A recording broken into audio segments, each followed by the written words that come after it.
Punjab Kings 11 साल के बाद क्वालिफाई हुए हैं प्लेऑफ्स में। নিঃসন্দেহে বিশ্ব ক্রিকেটের সবচেয়ে বিস্ময়কর বালক এই মুহূর্তে শ্রেয়াস আয়ার। নিঃসন্দেহে ভাই, আমার মতে নিঃসন্দেহে আমি বলতে পারি শ্রেয়াস আয়ার 2024 সালে ইরানি কাপ জিতাইছে, সৈয়দ মুস্তাক আলী ট্রফি জিতাইছে, রঞ্জি ট্রফি জিতাইছে। তারপর আপনি যদি চ্যাম্পিয়ন্স ট্রফির হিসাবে যান, চ্যাম্পিয়ন্স ট্রফির অন্যতম সেরা ব্যাটসম্যান শ্রেয়াস আয়ার, কিন্তু সে বরাবরের মতো সবসময়ই আন্ডার রেটেডই থেকে যায়। এই জিনিসটা আপনি খেয়াল করেন কিনা জানি না, তবে আমি খুব ভালোভাবেই খেয়াল করি। এই কথাটা শুধু আমি শ্রেয়াস আয়ারের একজন অনেক বড় ফ্যান সেই জন্য বলতেছি না।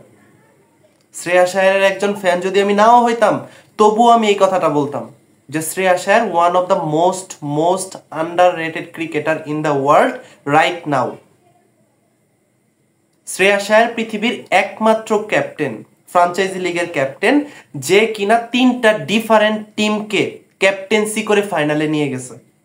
এইটা শুধু আইপিএল এ না, পৃথিবীর অন্য যেই দেশগুলোতে ফ্রাঞ্চাইজি লিগগুলা হয় সেই লিগগুলার হিসাবে যদি আমরা করি, সেইখানেও অন্য কোনো ক্রিকেটার বা অন্য কোনো ক্যাপ্টেন একটা ফ্রাঞ্চাইজি লিগে 3টা আলাদা দলকে কখনোই ফাইনাল পর্যন্ত নিয়ে যাইতে পারে নাই। সেইখানে শ্রেয়াস আয়ারই পৃথিবীর একমাত্র ক্যাপ্টেন, যে কিনা একটা ফ্রাঞ্চাইজি লিগে 3টা ডিফারেন্ট টিমকে ক্যাপ্টেন্সি করে ফাইনাল পর্যন্ত নিয়ে গেছে। দিল্লি ক্যাপিটালস, তারপর কলকাতা নাইট রাইডার্সকে গতবার ফাইনালে তো নিয়ে গেছেই, চ্যাম্পিয়ন পর্যন্ত করে ফেলছে। এইবার পাঞ্জাব কিংসে 26,75,00,000 টাকা দিয়ে তাকে কেনা হয়েছে। 600-র উপরে রান করছে। পাঞ্জাব কিংসকে 11 বছর পরে প্লে অফ পর্যন্ত নিয়ে গেছে।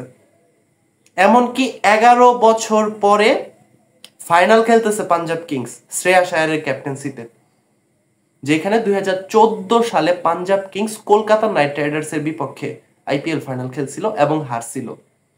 স্বপ্ন কিন্তু ভেঙে গেছিল 2014 সালে। আজকে 11 বছর পরে পাঞ্জাব আবার ফাইনাল খেলবে আগামীকালকের ম্যাচে আরসিবির বিপক্ষে, সেই শ্রেয়াস আয়ারের ক্যাপ্টেন্সিতে। যাই হোক, সবচেয়ে মজার বিষয় হচ্ছে এবার আইপিএলে 2025 আইপিএল নতুন একটা চ্যাম্পিয়ন পেতে যাইতেছে। আরসিবি বা পাঞ্জাব কিংস কেউই কখনো আইপিএল এর ট্রফি জিতে নাই, এটা অবশ্যই সবার জানা কথা। যাই হোক, আগামীকালের খেলাটা খুবই খুবই উত্তেজনাপূর্ণ হতে যাইতেছে। হয়তোবা বেস্ট ম্যাচ দেখতে পারি আমরা এইবারের আইপিএল এর, অথবা আইপিএল এর ফাইনালের মধ্যেও বেস্ট ম্যাচ দেখতে পারি। গতবারের ফাইনালটা আমার একদমই ভালো লাগে নাই। কলকাতা নাইট রাইডার্স এবং সানরাইজার্স হায়দ্রাবাদের বিপক্ষে যেই খেলাটা হয়েছিল তাদের মধ্যে, সেই খেলাটা আমার একদমই ভালো লাগে নাই। একদম খুবই বোরিং একটা খেলা হয়েছিল আর কি। ফাইনালটা বিশেষ করে খুবই বাজে খেলা হয়েছে, কলকাতা খুব ইজিলি জিতে গেছে। সেইবার কলকাতাতেও শ্রেয়াস আয়ারের ক্যাপ্টেন্সি ছিল, সেটাও আপনারা জানেন। যাই হোক, এখন যদি শ্রেয়াস আয়ারের গতকালকের ম্যাচটা নিয়ে আমরা কথা বলি, মানে কোয়ালিফায়ার 2 যেটা মুম্বাইয়ের সাথে জিতে পাঞ্জাব কিংস ফাইনালে গেল, সেই ম্যাচটা নিয়ে শ্রেয়াস আয়ারের ডমিনেটিং ক্রিকেট খেলা নিয়ে কথা বলি, সেই জায়গায় আসলে কথা কখনোই শেষ হবে না ভাই। শ্রেয়াস আয়ার বুমরার যে ওই ইয়র্কার গোলা যেইভাবে ডমিনেটিং ভাবে 4 মারলো, যেভাবে ফেস করলো ওই ইয়র্কার গোলা, এটা ভাই অবিশ্বাস্য। বিশ্বাস করতেছেন? জাসপ্রীত বুমরা নিঃসন্দেহে ক্রিকেট ইতিহাসের সবচেয়ে সেরা বোলার, এটা আমার মতে। এটা আপনার মতে কিনা সেটা অবশ্যই কমেন্ট বক্সে জানা যাবেন। তবে আমার মতে ক্রিকেটের 200 বছরের ইতিহাস, আমরা সব থেকে লাকি জেনারেশন যে কিনা ক্রিকেটের সবচেয়ে সেরা বোলারকে দেখতে পারতেছি, সর্বকালের সর্বশ্রেষ্ঠ বোলার। এই জাসপ্রীত বুমরার ইয়র্কার বলে শ্রেয়াস আয়ার যেইভাবে নিজেকে ফিট করছে, জাসপ্রীত বুমরা সেই ইয়র্কার বলে 4 মারছে, এটা ভাই অবিশ্বাস্য। এটা অন্য কেউ পারবে কিনা বা অন্য কেউ এই কাজ করার সাহস করবে কিনা, এটা নিয়ে আমার অনেক বড় সন্দেহ আছে। যাই হোক, শ্রেয়াস আয়ার ছাড়া আসলে পাঞ্জাবের এই পর্যন্ত যাওয়া সম্ভব বলে আমার মনে হইতেছে না। ক্যাপ্টেন্সি কতটুকু ম্যাটার করে আপনি গতকালকের ম্যাচটা দেখলেই বুঝতে পারবেন, খুব ভালো করে বুঝতে পারবেন। দেখেন, এইবারের আইপিএলে আপনি অবশ্যই আমার কথার সাথে একমত হবেন আশা করি। এইবারের আইপিএলে মুম্বাই ইন্ডিয়ান্সের থেকে বেস্ট বোলিং লাইন আপ কোনো দলেরই ছিল না।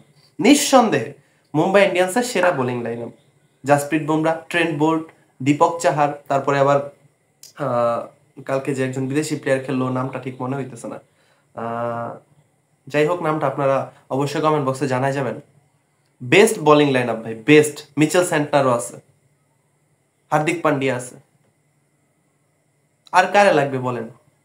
এই বোলিং লাইন আপ থাকার পরেও দেখেন পাঞ্জাবের বোলিং লাইন আপ কিন্তু খুব বেশি ভালো না। ওই আর্শদীপ সিং এক্সপিরিয়েন্সড একজন বোলার, এক্সপিরিয়েন্স বোলার আরো আছে কিন্তু তেমন ইম্প্যাক্টফুল বোলার কিন্তু কম, খুব ভালো নাই। মুম্বাইয়ের সাথে তুলনা করলে কিন্তু পাঞ্জাব বোলিং লাইন আপটা পাঞ্জাবের অনেক দুর্বল, এটা বোঝাই যাবে নর্মালি। সো ওই জায়গায় ক্যাপ্টেন্সি কতটা ম্যাটার করে। আমি হার্দিক পান্ডিয়াকে খারাপ ক্যাপ্টেন বলতেছি না, তবে মানে শ্রেয়াস আয়ার যে আন্ডার রেটেড একজন ক্রিকেটার, আন্ডার রেটেড একজন ক্যাপ্টেন, তাকে নিয়ে যে কোনোখানে কথাবার্তা হয় না। এত ভালো ভালো পারফরমেন্স করার পরেও ভারতীয় ক্রিকেট বোর্ডের চোখ যে তার দিকে যায় না, সেই জিনিসটা জাস্ট আমি ধরায় দেওয়ার চেষ্টা করতেছি। যাই হোক, আমার বিশ্বাস এবার হয়তোবা আরসিবি কে হারায় পাঞ্জাব কিংস আইপিএল ট্রফিটা নিতেছে। আরসিবিও নিতে পারে, বলা যায় না, দুইটাই অনেক ভালো দল। এবারের কন্টেস্টে যদি বিচার করি, দুইটাই অনেক ভালো দল। যদি পাঞ্জাব কিংস কাপটা নিয়ে নেয়, এটা একদম বিসিসিআই এর চোখের মধ্যে চুনকালি মাখায় দেওয়া হবে। যে এই শ্রেয়াস আয়ারকে দেখেন, গতবার কলকাতা নাইট রাইডার্সকে নিজে লিড দিয়ে, সামনে থেকে ফ্রন্ট থেকে লিড দিয়ে কলকাতা নাইট রাইডার্সকে চ্যাম্পিয়ন করলো এই শ্রেয়াস আয়ার। কিন্তু সকল ক্রেডিট না, বেশিরভাগ ক্রেডিট কিন্তু সেই গৌতম গম্ভীরকে দেওয়া হলো। শ্রেয়াস আয়ার কিন্তু কোনো ক্রেডিট পায় নাই ভাই, আপনারা এটা সেটা স্বীকার করতেই হবে। এটা শ্রেয়াস আয়ার কিন্তু খুব ভালো বা ডিজার্ভিং যেই ক্রেডিটটা ছিল সেটা পায় নাই। এইবার দেখেন পাঞ্জাব কিংস প্রথম থেকেই শ্রেয়াস আয়ারের যে প্রাপ্য সম্মানটা সেটা কিন্তু দিয়ে আসছে। শ্রেয়াস আয়ারও কিন্তু পাঞ্জাব কিংসকে ফাইনাল পর্যন্ত নিয়ে গেছে। এখন যদি ফাইনালে শ্রেয়াস আয়ার পাঞ্জাব কিংসকে জিতাইতে না পারে, পাঞ্জাব কিংস যদি আরসিবির কাছে হেরে যায়, তাহলেও কিন্তু দুঃখ আমার থাকবে না। পাঞ্জাব কিংসের দুঃখ থাকবে কিনা সেটা আমি জানি না, কিন্তু আমার কোনো দুঃখ থাকবে না। কারণ যেই পারফরমেন্স পুরো আইপিএল সিজনটা জুইরা দেখলাম শ্রেয়াস আয়ারের, তার ডমিনেটিং ক্যাপ্টেন্সি, তার ডমিনেটিং ব্যাটিং অসাধারণ ভাই, এটা নিয়ে কোনো কথা হবে না। যাই হোক, শ্রেয়াস আয়ারের জন্য অনেক অনেক শুভকামনা। পার্সোনালি আমার অনেক ফেভারিট ক্রিকেটার, বিশেষ করে মানে most favourite cricketer at present most favourite cricketer Shreyas Iyer. যাই হোক, ফাইনালে আমি বিরাট কোহলিও আমার অনেক ফেভারিট একজন ক্রিকেটার, কিন্তু ফাইনালে আমি পাঞ্জাব কিংসকে সাপোর্ট করতেছি, এটা আপনাদের সাথে বলেই দিলাম। আপনারা কোন দল সাপোর্ট করেন সেটা অবশ্যই আমার এই কমেন্ট বক্সে জানাই যাবেন। আপনাদের সাথে নতুন কোনো ভিডিওতে দেখা হবে, ততক্ষণ পর্যন্ত সবাই ভালো থাকবেন, সুস্থ থাকবেন। আর আগামীকালকে আইপিএল এর ফাইনাল, আরসিবি বনাম পাঞ্জাব কিংস, সবাই অপেক্ষা করেন। দুর্দান্ত একটা খেলা হইতে যাইতেছি এবং পাঞ্জাব কিংস কাপ নিতে যাইতেছে তাদের প্রথম আইপিএল ট্রফি। আল্লাহ হাফেজ।